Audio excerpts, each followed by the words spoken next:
Good morning, ladies and gentlemen. My name is Junaid Mian, and I'm a pharmacist, an entrepreneur, and an investor. And I want to thank you for your attendance. Now, everything I've heard here in the last few days boils down to the lust for a four-letter word. It's the most important four-letter word, and that's life.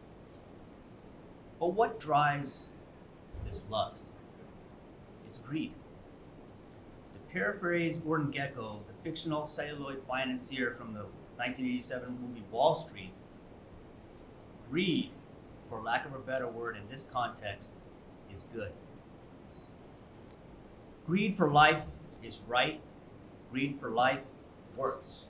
It clarifies, cuts through, and captures the essence of the evolutionary spirit. That greed for life has marked the upward surge of human health span and lifespan.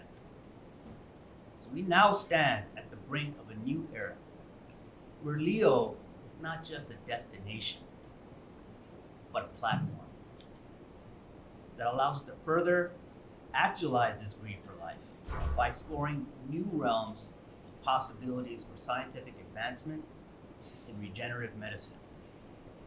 And this greed for life, you mark my words, will drive human health span and lifespan to new heights.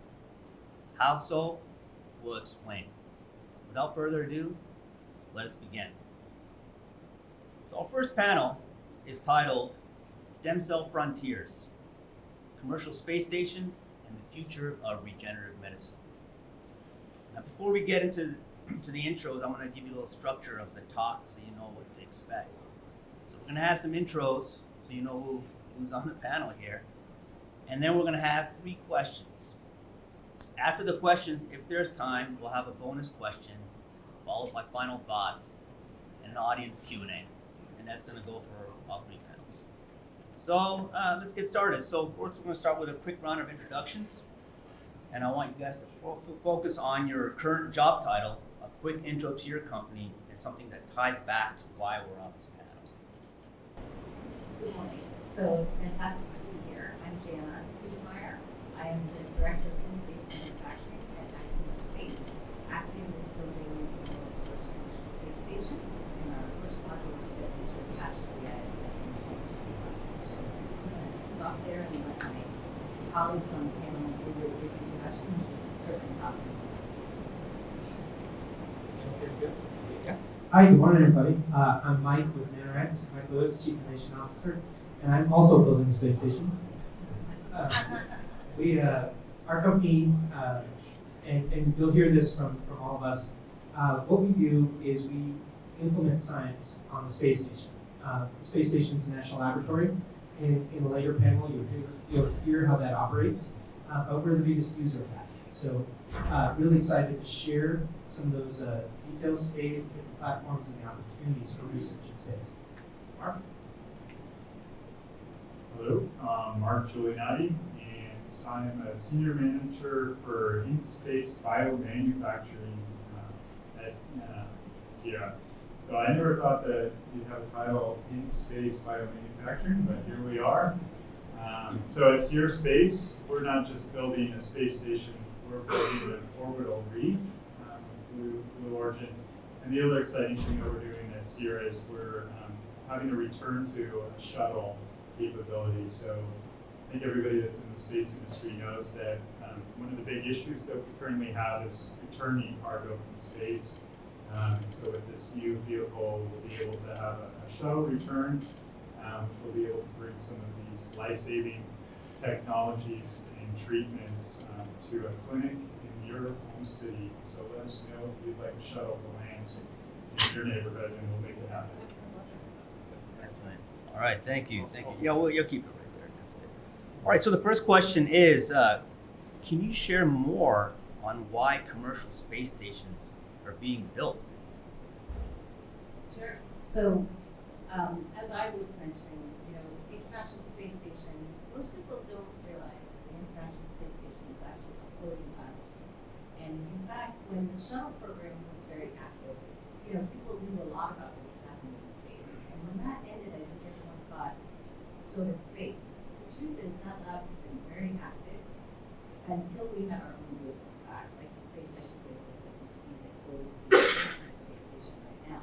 But that research laboratory is a really important test bed for things like in-space technology. And at the end of the decade, the end of its useful life, the International Space Station will be retired. And so as we think about that retirement of that platform, everyone is talking here about capabilities to fly, additional vehicles, space stations that will replace the International Space Station that's up there for us right now. And we're flying private astronaut missions as well. And just completed our second private astronaut mission, thank you, which is getting us ready to be able to have our own crew, which will be private citizens who won't necessarily be NASA or space agency astronauts. Commercial space stations for me not only continue our ability to do research, but give us platforms to do things like manufacturing. On the International Space Station, we really don't have capabilities, cleaning capabilities that we need for our manufacturing. But on new commercial space stations, we have the ability to do that. So it's a super exciting time as we think about, I like to call it expanding the definition of global to include 250 miles up. Because there's some amazing science, but there's some amazing manufacturing as well. Yeah. First off, congratulations. So, if you guys have been following space, Axiom had a private astronaut mission a couple weeks ago, successful, and actually, Jana ran a couple of my experiments, so thank you, it was successful.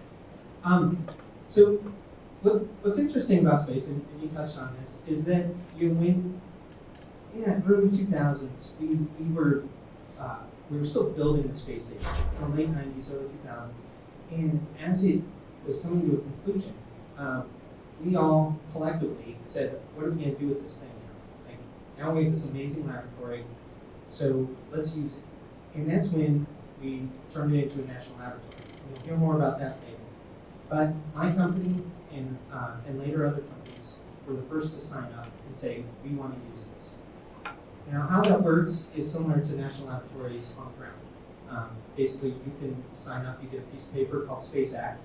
It's a really powerful piece of paper because it gives you access to the laboratory. It also gives you access to launch vehicles, astronauts that can do experiments for you, and as we mentioned, return. Mark will talk a bit about that. What it's evolved to is this amazing platform that has tries to do everything, and we've seen there's a lot of compromise in here. For instance, you're trying to do a protein crystal growth experiment, like literally next to somebody running on a treadmill. So there's a lot of variables that we still have to account for. So why build a space station? One word, specificity. Jenna talked about manufacturing. Absolutely. There's no reason we can't fly multiple space stations. There's lots of applications. There's tourists, obviously. There's entertainment. Talking to somebody who wants to do MMA fighting in space. We'd all watch it, right? But really, what it means for this group is that we have the ability to design these vehicles so they're not just new, nicer smelling space stations, but they really are. They really contain the platforms that we need to take the science that you guys are doing and put it into space. As I pass this across, I just want to also tell you one note. We actually are going to hear later in the next panel people that are doing research on the International Space Station, and from the Wake Forest team, we're going to be hearing from Dr. James Yu about the experiment that was part of the So I'm super excited because this does actually, as much as it might feel like it doesn't touch you, it touches you right where Yeah, so I'll add on to all the good points here. I was having this conversation this morning, but as a researcher myself, if you told me I could have access to a microgravity lab, I would take you up on that every day. My lab was here and all I had to do was walk across the hall to have a microgravity lab. I think every single researcher alive would want to play with that variable. So the issue is how can we get to that point where we have this lab that is almost like crossing a hall. Even if it's maybe 10 times harder to cross that hall to do that, I think people would want to play with that variable. We've seen through the use of the ISS National Lab that there's some advantages to having that laboratory. So how can we make it so that it is at that level where it's actually accessible? And one of the ways to do that is through commercial competition. So I think that having this be spurred at this point where we still have access to the ISS, but we're building the infrastructure, will enable us to suit the technologies that are coming to bear. I think the commercial platforms have to be flexible with the changing technologies, so we can build the infrastructure so that it continue to evolve with the latest technologies. And I think the goal from the commercial sector is to really create an environment and a platform that's actually accessible and makes economic sense for the users as well as the research community. So that's our job, and the only way we accomplish that job is working with the community. All right, thanks. So there's a burning question, right? Space station is a space station. Yours looks different than mine. That's great, right? But what would be different about commercial space stations compared to the ISS? Yeah. I'll start this, and we kind of started that conversation. But I think the big thing is that, like I said, when the ISS came about, it was almost like, all right, now we have this thing. What are we going to use it for? Whereas when we talk about where we're at with commercial space stations, is we're actually building them to suit. So we have goals in mind on what their use cases are going to be. A lot of the stations are very flexible and modular so that we can adapt as time goes on. And then ideally there's a reduced cost, and there's the ability for commercial companies to really do the work that they want, protect the intellectual property that they want, maybe not have to do their manufacturing process next to a treadmill running, right? So I think those are going to be a lot of the benefits that you're going to see out of these, and they will smell better, I'm sure. Well, some of them I predict will actually smell worse. Those will be special use space stations. There's no window though. Yeah, but I'll start there. Yeah, thanks. Well, I mean, and I think this is really interesting because first, commercial space stations provide access to all, right? One of the things even about private astronaut missions is that for the first time, we're seeing not just space agencies use space stations. And a commercial space station means that anyone, you don't have to have a space agency in your country to be able to go there. So that's one of the big differences about what commercial space stations versus the International Space Station will look like. I think the second thing is absolutely state-of-the-art tools, right? Iterative research so that you can get more science out of a mission. It takes a lot to launch on a rocket and to get up to the platform, whether it's ISS or commercial space station. So while you're there, you want to be able to really do as much as you possibly can. A lot of the systems we have on the ISS right now, they support things like cell culture, and we do have a microscope, we have a confocal microscope. But beyond that, we don't really have a lot of analytical tools that allow us to be able to look at those variables, get some quick insights, and then maybe make some changes to those parameters on the way. So I think in commercial space stations, you're going to see the pace of research will change as well, because we'll have the ability to have those kinds of tools. I also think that, from a commercial standpoint, you're going to see more scientists flying because it will become much more accessible. So as much as it seems like right now there are, private citizens that are going to space, and we do have some that are trained scientists, like Ray, who was our crew member. She's a stem cell cancer biologist, and so she's fantastic to have in there. But it won't be so far-fetched that you'll be able to go with your own research and work in that lab across the hall to go take a product from it. Yeah, we're eventually going to run out of eccentric billionaires, aren't we?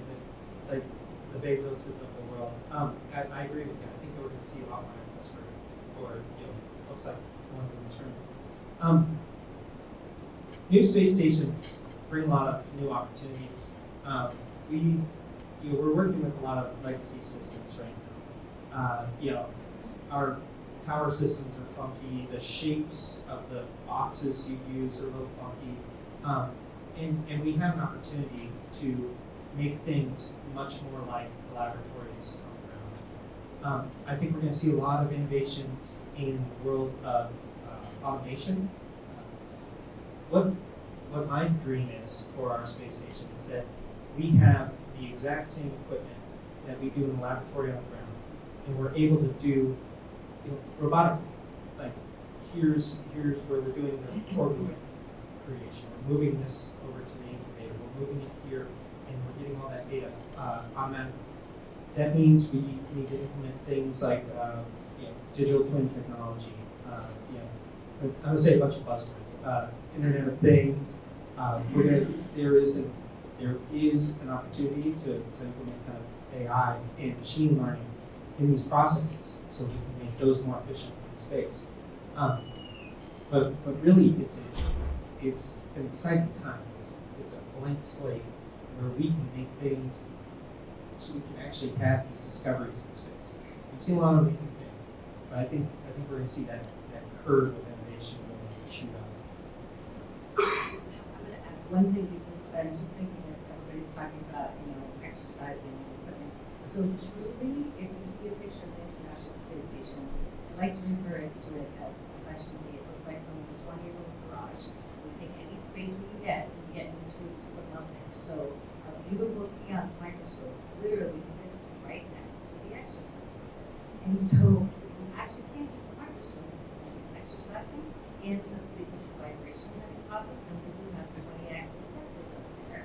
So and of course astronauts have to exercise all the time. So we're not kind of joking when we say when we have our own modules, we can design them to put the lab where the lab is, the exercise equipment in the gym where it needs to be.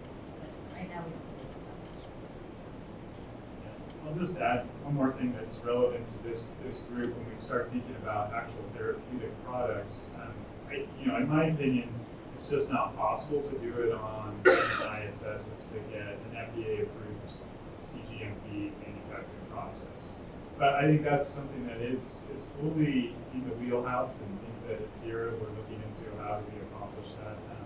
And I think those are the exciting things. It's just that I think the ISS has proven to be a great platform for discovery, and I think our commercial platforms, the vision is that they will continue to be that, but they'll also enable the full scale all the way to making products that we envision seeing in patients here on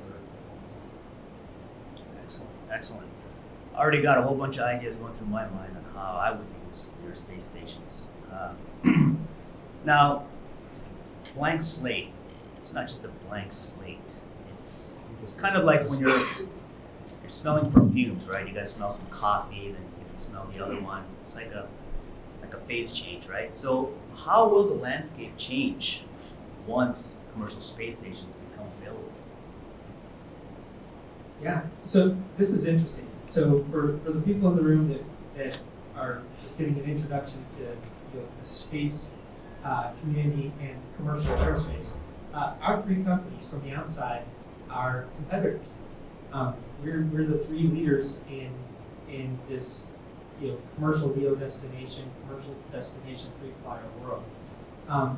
It's kind of fun actually because what we are representing here is the collaboration that's happening.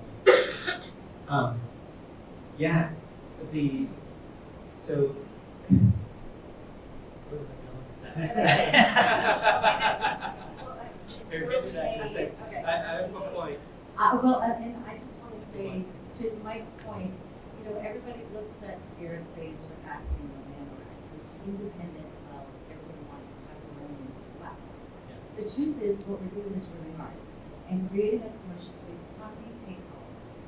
And so one of the things that, and also interacting with the right communities. I mean, part of the reason we have a partnership, Axiom is a partnership with Wake Forest, because biomanufacturing and tissue engineering that comes out of this region is unmatched.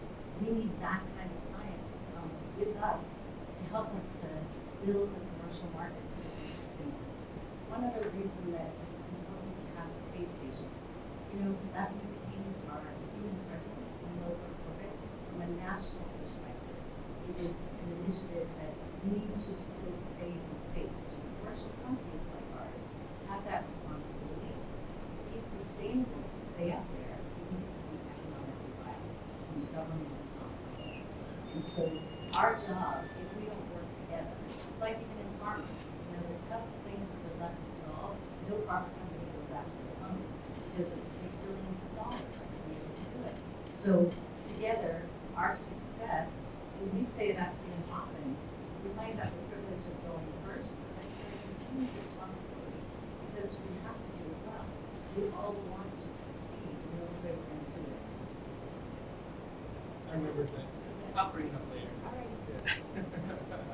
Well, I will say that we're all going to collaborate because I'm sure they're going to want a dream chaser to dock at both of their stations. And then I think part of the capabilities will be interchangeable.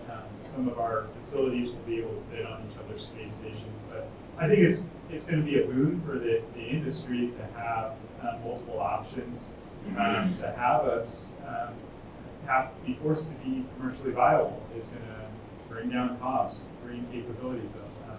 If we don't provide what customers want, then there won't be a market for us to be in business for. So I think it's a great time to be in this, and I think it's also, and I'm going to encourage the NASA influencers that are in the office to keep as much competition as possible in this space, because what you don't want to end up is a single monopoly that will then end up being where we are now. So I will say that the one thing that I think of a blank slate, and Jana probably more than anybody's been out there on the street trying to sell the big biotech companies on the use of space. I'm excited because I think we truly are on the brink of commercial companies finding these discoveries where they say, I actually want to invest, I want to be the first to utilize that. And I think that's going to be a great inflection point when we start to see that happen. The biotech, the pharma industry is notoriously conservative on investing, but when they do see potential returns, they go all in, and they don't want to be left behind. So I'm excited for that inflection point that we should be seeing.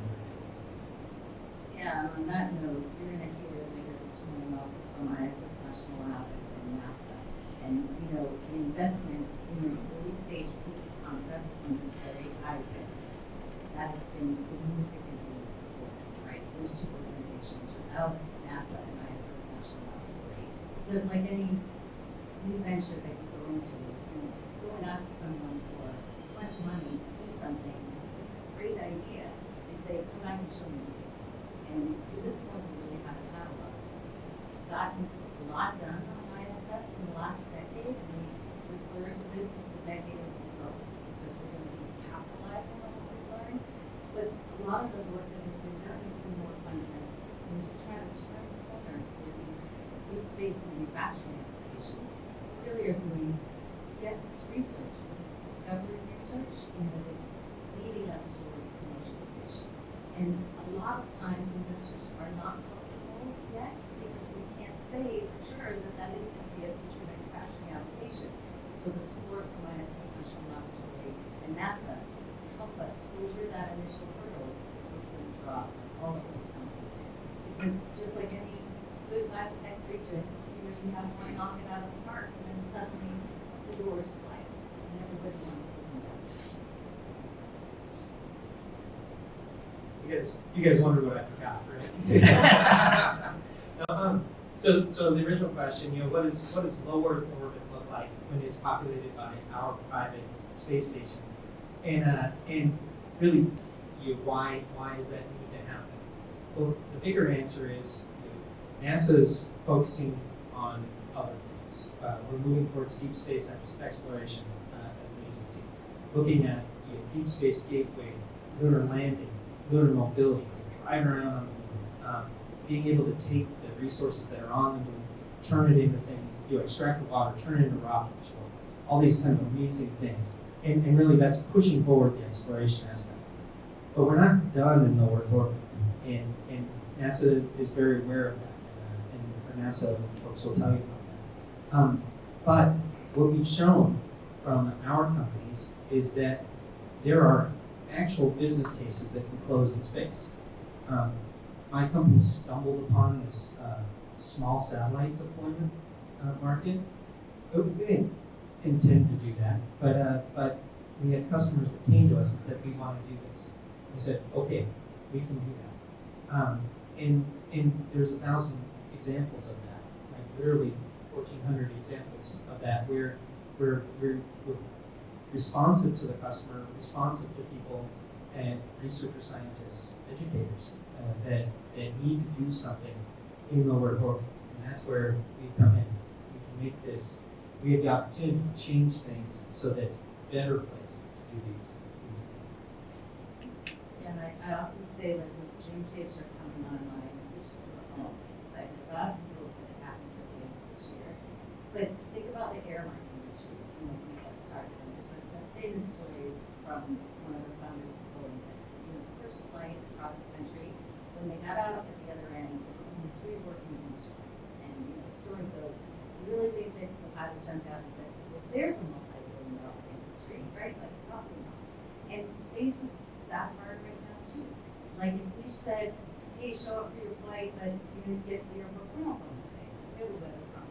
Or like launches move around, right? And there are always going to be things that are out of our control, like weather or technical issues with the vehicle. But the pace of launches, right now we go to Kennedy Space Center. While we were there for the AX-2 launch, I've never in my 10 years in the space industry seen this.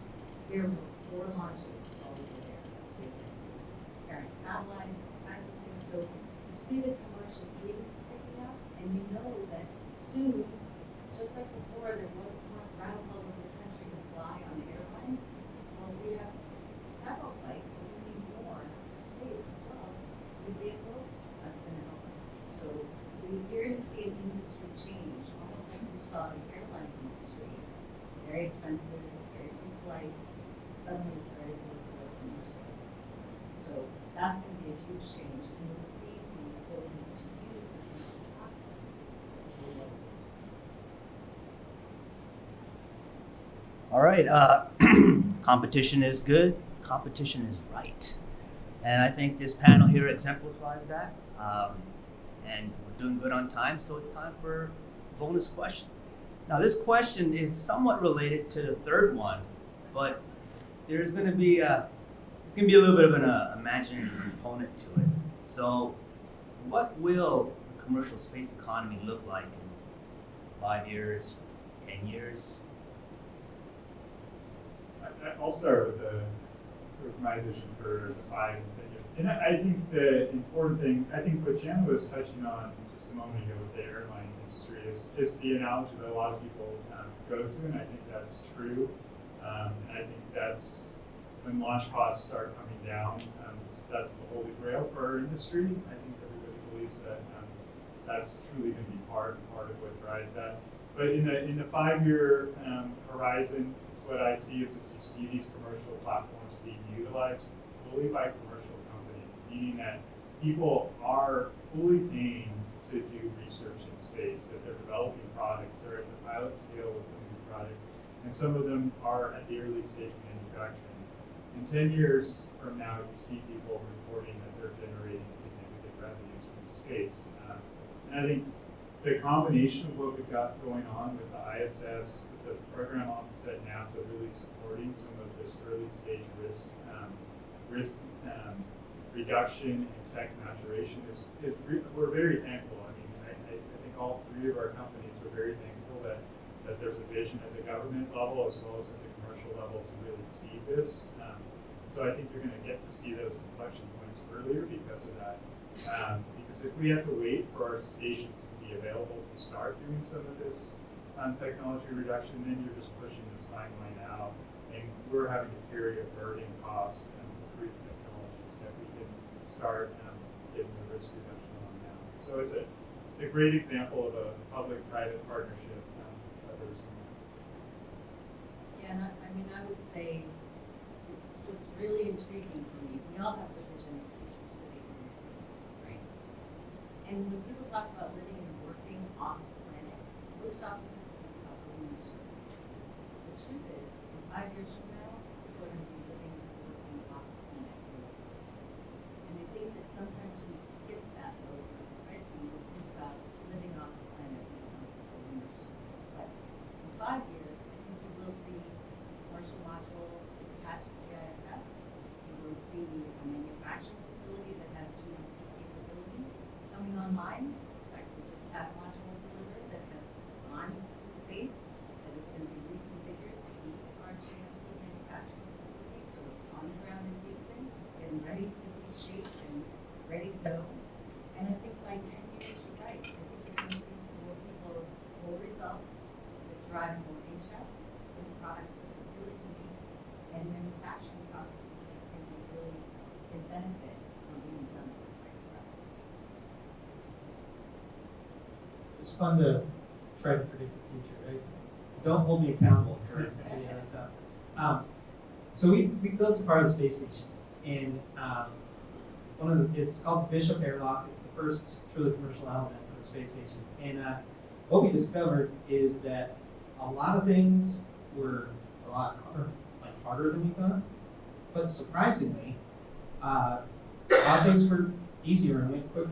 So I'm going to use that kind of positive outlook on my 5 to 10 year.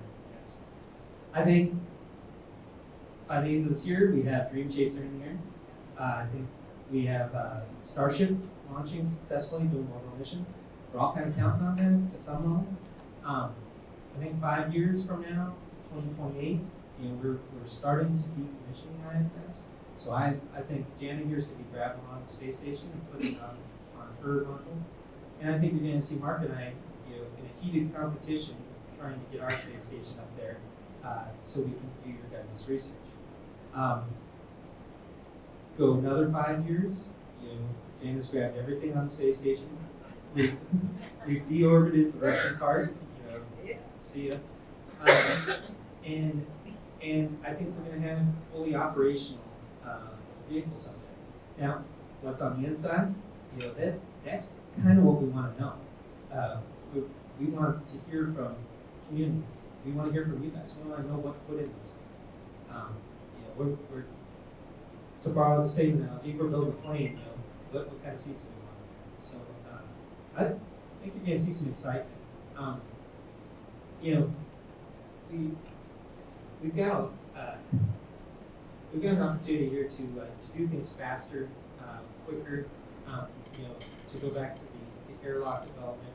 We've found a lot of efficiencies in there, and I think over this next 5 to 10 years, we're going to start implementing a lot of those as an industry and adopting things from other industries, being able to move quicker and not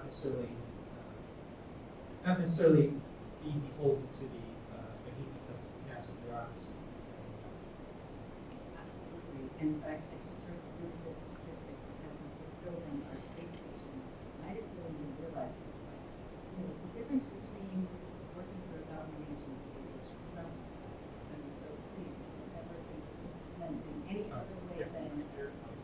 And I often say, NASA, their job isn't commercialization. So someone like Kevin Engelbert, who you'll hear from later this morning, it's amazing when people are helping us to really find those commercial lanes through an organization that was really built for astronauts alive in space, which they've done for the last 22 years on the International Space Station, and then they go on to exploration in the moon Mars, right?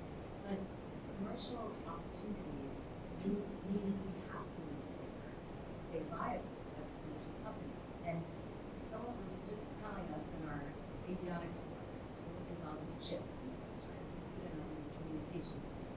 So an F-18, which is built by government agencies, is 4 or 5 generations behind on chip technology.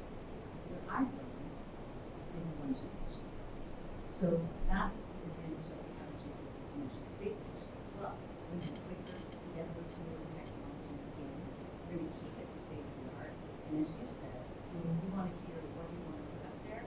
It's not like the equipment, because technology moves so fast right now, the equipment that we would be putting up now hopefully matches in this maybe 1 generation, not decades behind, because it takes so long. Okay, well, I'm gonna answer the bonus question too. Right, so I'm just gonna go to 10 years, okay? Based on what I do in the day-to-day, without divulging any more than that, it's gonna be pretty busy in about 10 years. Science fiction is now science fact. All right, so let's move on to the final thoughts. Each panelist, just share your final thoughts. I guess a summation or even something new. Yeah, no, I love that we're here. Jen and I have been part of this conference for many years already, and I think this is really some of the exciting things that started to put in people's minds. I'm speaking stem cells in general, the use of them in space. So thanks to Mike for having the vision to have the first case of solicitation focused on. Thanks to Rune for doing some of the first research. Thank you for continuing on and expanding into other applications of using stem cells in space. I think that was really the first push to say, hey, there's opportunities to take advantage of this unique environment. I'm hopeful and I'm confident that we will take that mantle and enable us to see therapies developed from your pioneering work and effort in this space. Yes, and I would echo, 2015, when I actually worked with the ISS National Lab, we did what we call a bioengineering workshop. And we brought together thought leaders from 3D bioprinting, from stem cells, and from the time tissue chips. And actually, Dr. Anthony Atala was the lead on the 3D printing. And I said to him, someday we're going to actually do something together in space, because it's going to be really important. And we're going to hear from Dr. Lee this morning about the plate that they just completed on the Institute. So for me, I just can't say enough about how much I appreciate this community helping us to find those opportunities and to understand things with the experts like everyone in this room on how to do tissue engineering, how to look at ways to maybe address some of those challenges that we see in the time. So for us, I think this is a special place. We're looking forward to continuing to bring updates to you about progress and to work with your community to help us to understand how to do the things that we know we can do at the station. Really change the paradigm. Sharon. I will conclude with a sales pitch, not just for myself, but for everybody.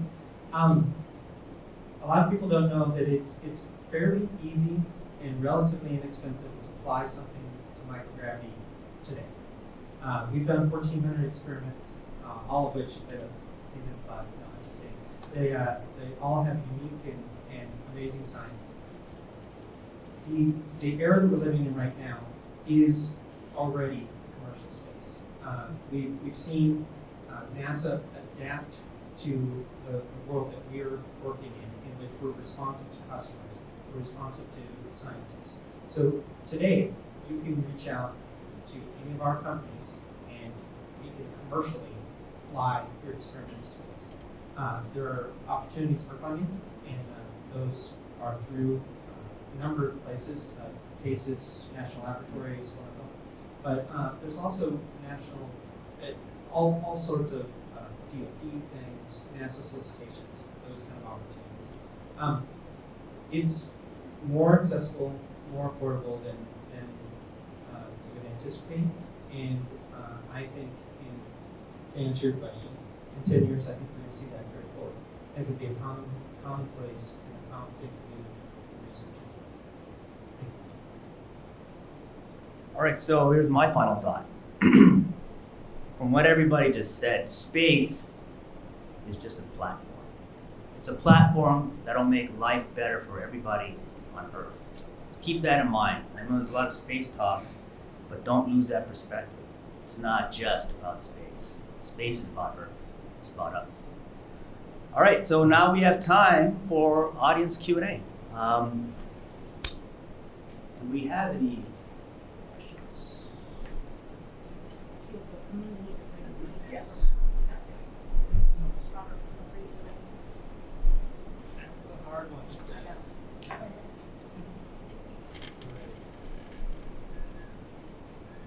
Hi, there, great panel. I'm Robert Jacobson. A quick question. So there's a new group called VAST. Just curious what your impression is, because they seem to be taking a totally different perspective on, I guess, technical challenge of multi-variable gravity platform. Jesse, I know you're representing your perspective, but I'd love to share your personal comments on since they're kind of an outlier. And I don't think you're taking any NASA contracts at the moment, at least not yet. So VAST is interesting. They are founded by a billionaire named Jed, who had crypto, Bitcoin that he got from like delivering pizzas. So he just like stumbled upon billions of dollars. And this guy, he said, you know what, I'm gonna do something good with this. And he's like, I'm gonna build a space station. They're taking a different approach than we are. If you, this is all public, you can look it up. They're gonna fly effectively a baton-shaped space station. It rotates, and so you rotate, you get centrifugal force, and you're able to simulate gravity. There's of course a gradient along the baton. But they're moving forward. They're going to launch. It's like a 10th scale baton that they're going to do as soon as next year.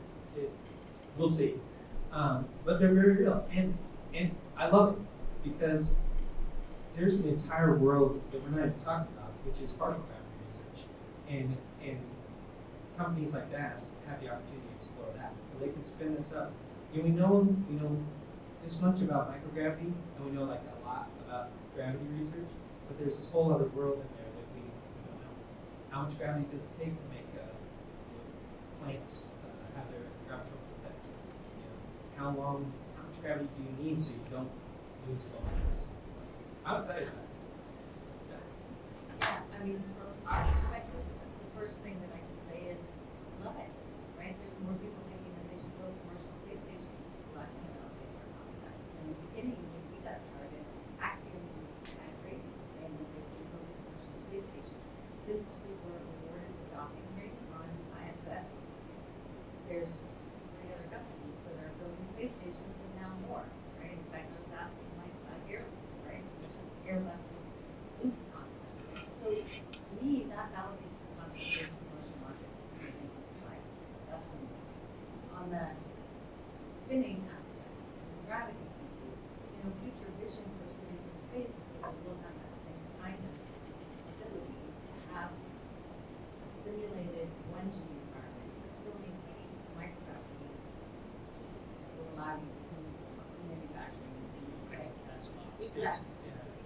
Future vision of the Axiom station looks like it's all coming together and it's rotating. So future cities in space, I think, are going to be many different configurations. We probably will have 1G components to them as well. My only other comment is that I love the aggressiveness of the timelines. When someone says I'm going to do this by next year, we were all just having this conversation about the word easy is kind of a dirty word in space. It's not easy, right? And so to think that you're going to do that in a year is ambitious. I think that's fantastic. And you need a lot of money to be able to make a lot of mistakes, to be able to learn how quickly to do it. So possible. But I think that some of these things are going to take a little longer, probably, to develop. Because if you are new to the space industry, we've all done it for several years, and we know that,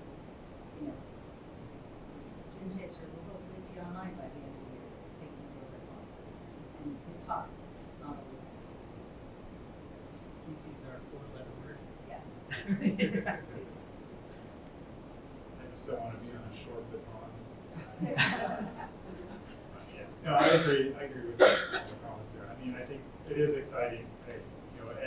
It's almost every month it seems like there's a new company developing a new space station technology. So it just speaks to that there's people that believe there's a commercial marketplace, and that is good for the whole industry. I think just one other thing though, that's relevant. It's like when everyone's going after a disease, Parkinson's, MS, cancer, right? We want some people trying to solve that. And space is the same way. We need everybody there trying to succeed because the truth is, at the end of the decade, the International Space Station is decommissioned. It does not have any useful life left in it. So if we're going to stay in the orbit, we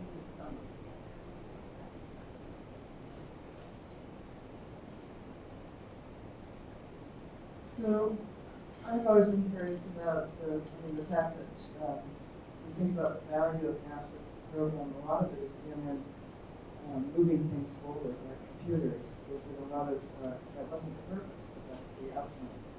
And I'm wondering if you're getting any traction from, since I'm a biologist, is there any traction from companies like Illumina or Thermo Fisher to try to develop instruments that can be used on space autonomously with an AI component that would be of great value at home as well?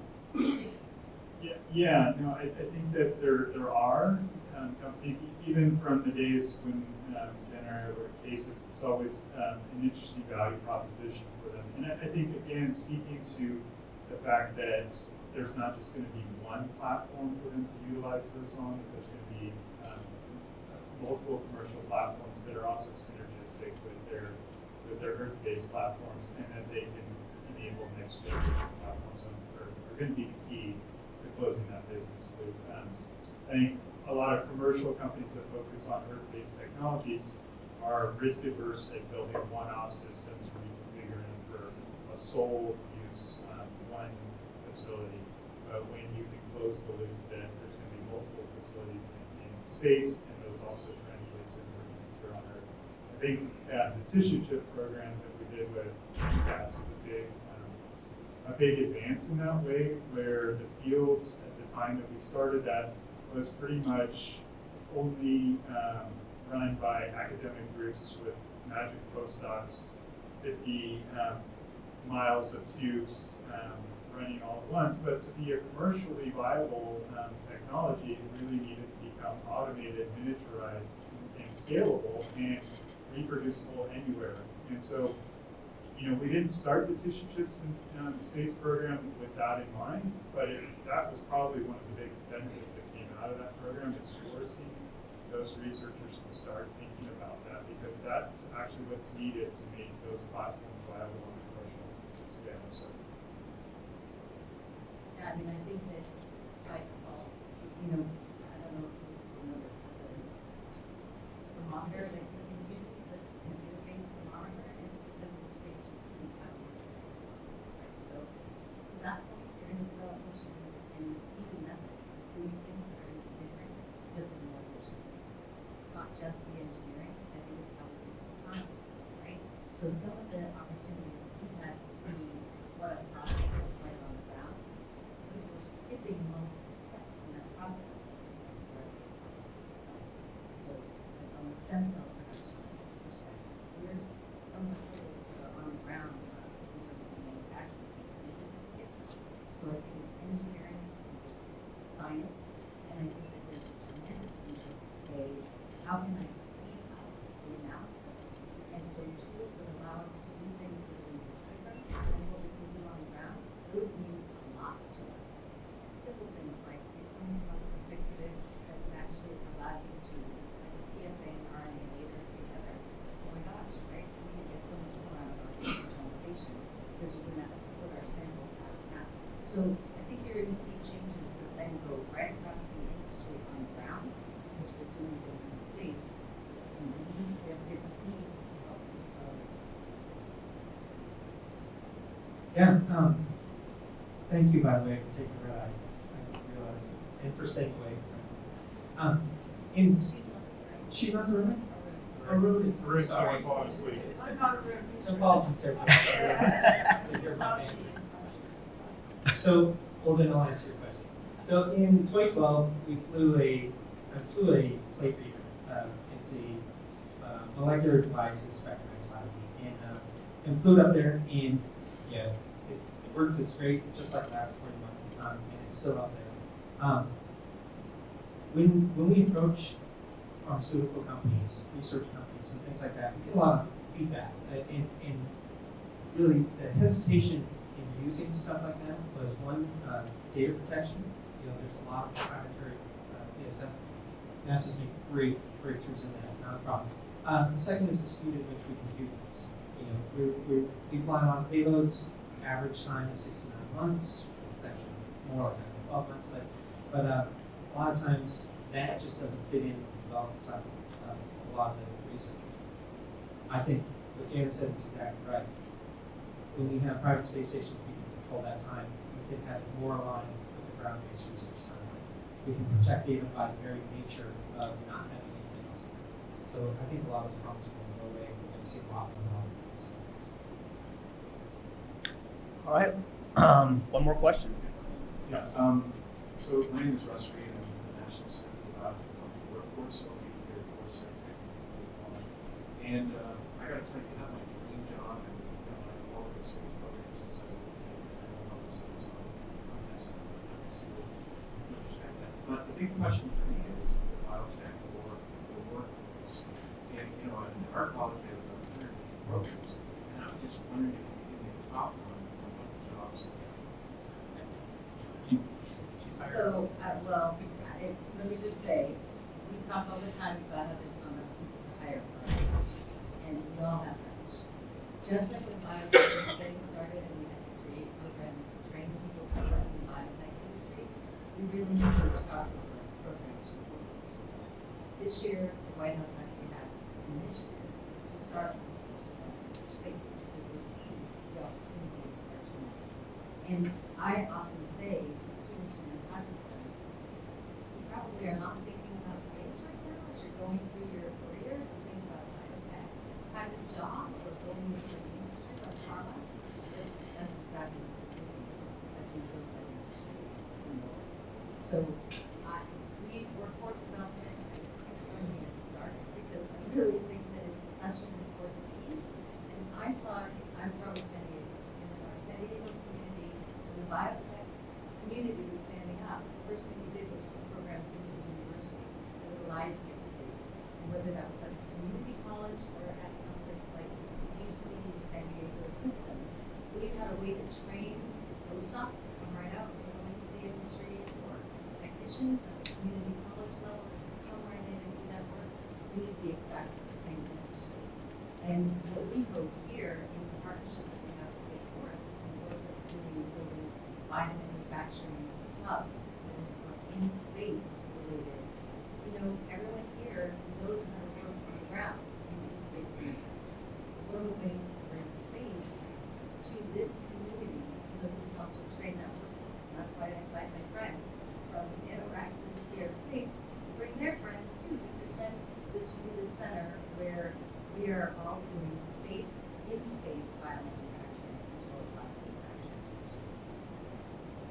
manufacturing. Yeah, I mean, we are in desperate need of the aerospace engineers, which are the obvious ones, but then it becomes, Jenny used the analogy of the biotech, but then there is the people that are going to be the space lawyers. I anticipate that being a massive need in the future.